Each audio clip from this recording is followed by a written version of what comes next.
മകളുടെ പ്രണയബന്ധത്തെ തുടർന്ന് ഒരു വീട്ടിലെ 3 പേര് തീപ്പൊള്ളലേറ്റ് മരിച്ചു. സഹോദരനെ പൊള്ളലേറ്റ് ആശുപത്രിയിലുമായി. എരുമേലി റാന്നി റോഡിലെ ശ്രീനിപുരം എന്ന സ്ഥലത്ത് പുത്തമ്പരയ്ക്കൽ ശ്രീജ അല്ലെങ്കിൽ 48 വയസ്സുള്ള സീതമ്മയാണ് കൊല്ലപ്പെട്ടത്. ഭർത്താവ് സത്യപാലൻ, മകൾ അഞ്ജലിയും തീപ്പൊള്ളലേറ്റ് മരണപ്പെട്ടു. Satyapal jubilee light and sound എന്നൊരു സ്ഥാപനം റാന്നിയിൽ നടത്തുന്നുണ്ട്. അവിടെ സത്യപാലിൻ്റെ വീടിനടുത്തുള്ള ഒരു പയ്യൻ ആ ലൈറ്റ് ആൻഡ് സൗണ്ട് ആ സ്ഥാപനത്തിൽ ജോലി ചെയ്യുന്നുണ്ട്. സത്യപാലിൻ്റെ മകള് നേഴ്സാണ്. അഞ്ജലി 29 വയസ്സുണ്ട്. അവൾ വിദേശത്ത് നേഴ്സായി ജോലി ചെയ്യുകയാണ്. സത്യപാലിൻ്റെ കടയിൽ നിൽക്കുന്ന ഇതര സമുദായത്തിൽപ്പെട്ട പയ്യനും അഞ്ജലിയും തമ്മിൽ സൗഹൃദമായിരുന്നു. അത് പ്രേമമായി. അഞ്ജലി കഴിഞ്ഞ ആഴ്ച വിദേശത്തു നിന്ന് നാട്ടിൽ വന്നു. അഞ്ജലിയെ വിവാഹം കഴിക്കണോ ആഗ്രഹമുള്ള കാര്യം ആ പയ്യൻ അഞ്ജലിയുടെ വീട്ടിൽ സത്യപാലനെയും മറ്റും അറിയിച്ചു. അവൻ്റെ സുഹൃത്തുക്കളും എല്ലാം വീട്ടിൽ വന്നു. ഉച്ചയ്ക്ക് 12:30 ആണ് ഇന്നലെ ഈ സംഭവം. അവർ വന്ന് അഞ്ജലിയെ ഇറക്കിക്കൊണ്ട് പോകാൻ ശ്രമിച്ചു. അഞ്ജലി പയ്യനുമായിട്ട് ഇറങ്ങിപ്പോകാൻ റെഡിയായിരുന്നു. പക്ഷെ താൻ ആത്മഹത്യ ചെയ്യും എന്ന് സത്യപാലൻ വിളിച്ചു പറഞ്ഞു. അതോടുകൂടി ആ അയലോക്കംകാരന് ആയ പയ്യനും അവൻ്റെ സുഹൃത്തുക്കളും അവരുടെ വീട്ടുകാരുമെല്ലാം പുത്തമ്പുരയ്ക്കൽ വീട്ടിൽ നിന്ന് മാറിപ്പോയി. അവർ പോയ ഉടനെ വീട്ടിൽ ഇതേ സംബന്ധിച്ച് തർക്കമായി. അപ്പം സത്യപാലൻ ആത്മഹത്യ ചെയ്യാൻ പെട്രോൾ ഒഴിച്ച് കത്തിച്ചു.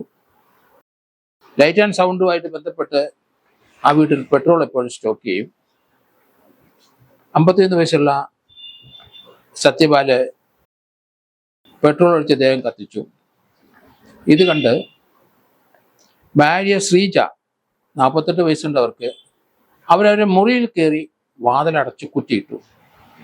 മുറിക്കകത്ത് അവർ പെട്രോൾ കൊണ്ടുപോയി തലയിലൊഴിച്ച് കത്തിച്ചു.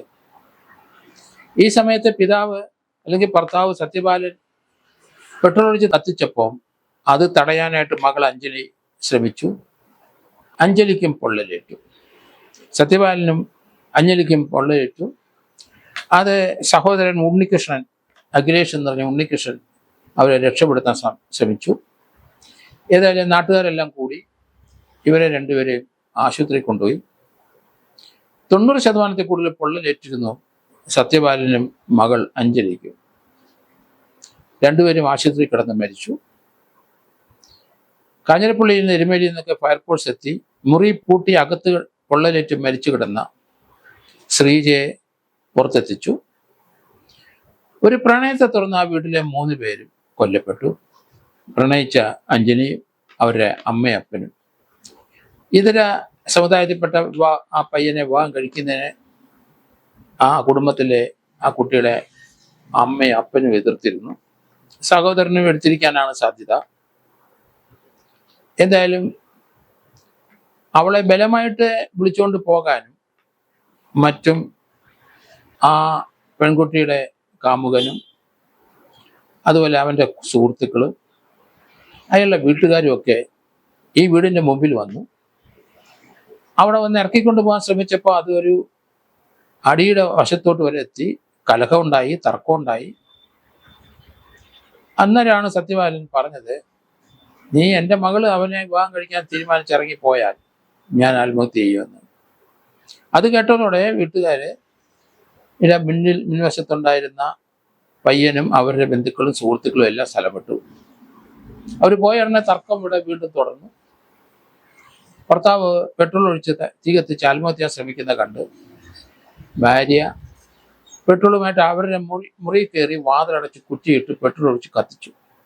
അവരും കൊല്ലപ്പെട്ടു. ഒരു പ്രണയത്തെ തുടർന്ന് ആ കുടുംബത്തിലെ 3 പേരാണ് ഇപ്പം നഷ്ടപ്പെട്ടത്.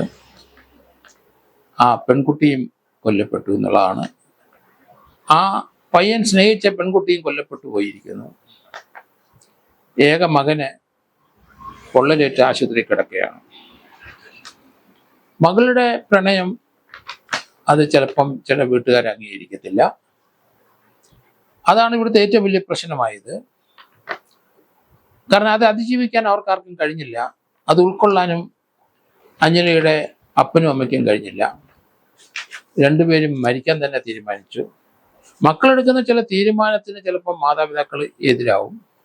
അവരെ വകവെക്കാതെ അവരെ തഴഞ്ഞ് മകള് ചിലപ്പം മകന് അവരുടെ സ്വന്തം ഇഷ്ടപ്രകാരം വീട്ടിൽ നിന്ന് ചാടി ഇറങ്ങിപ്പോകും. ഇത് മാതാപിതാക്കളെ വേദനപ്പെടുത്തും. അവർ രണ്ടുപേരും പെട്രോൾ ഒഴിച്ച് ആത്മഹത്യ ചെയ്തു എന്നുള്ളതാണ്. അവരെ രക്ഷിക്കാൻ ശ്രമിച്ച ആ പെൺകുട്ടിയും നേഴ്സായി വിദേശത്ത് ജോലി ചെയ്യുന്ന പെൺകുട്ടിയും മരണപ്പെട്ടു. കുടുംബങ്ങളിലൊക്കെ ധാരാളം സംഭവങ്ങൾ ഇതുപോലെ റിപ്പോർട്ട് ചെയ്തുകൊണ്ടിരിക്കുകയാണ് കേരളത്തിന്.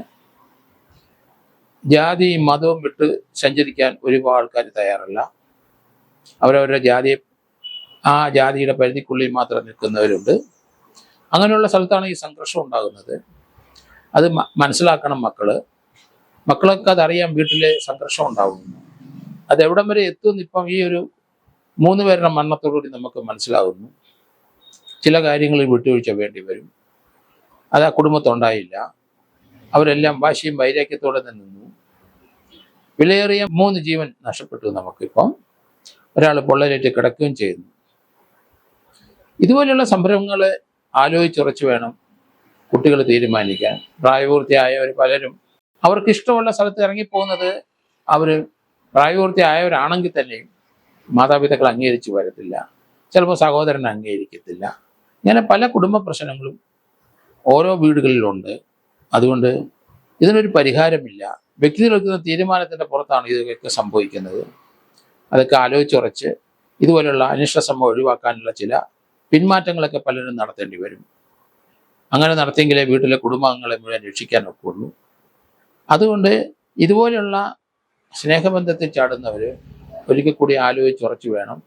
ഒന്നെങ്കിൽ പൊതുസമ്മതപ്രകാരം, അല്ലെന്നുണ്ടെങ്കിൽ വീട് വിട്ട് പോവുക. എന്നിട്ട് അവർക്ക് ഇഷ്ടമുള്ള ആളോടെ ജീവിക്കുക.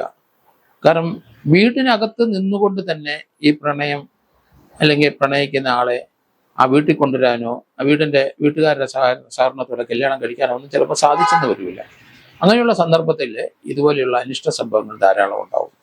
ഇവിടെ വിലയേറിയ 3 പേര് മരണപ്പെട്ടു, പൊള്ളലേറ്റ് മരിച്ചു. ഒരു സഹോദരൻ മാത്രം അവശേഷിച്ചു. ആ പയ്യനും പൊള്ളലേറ്റിട്ടുണ്ട്.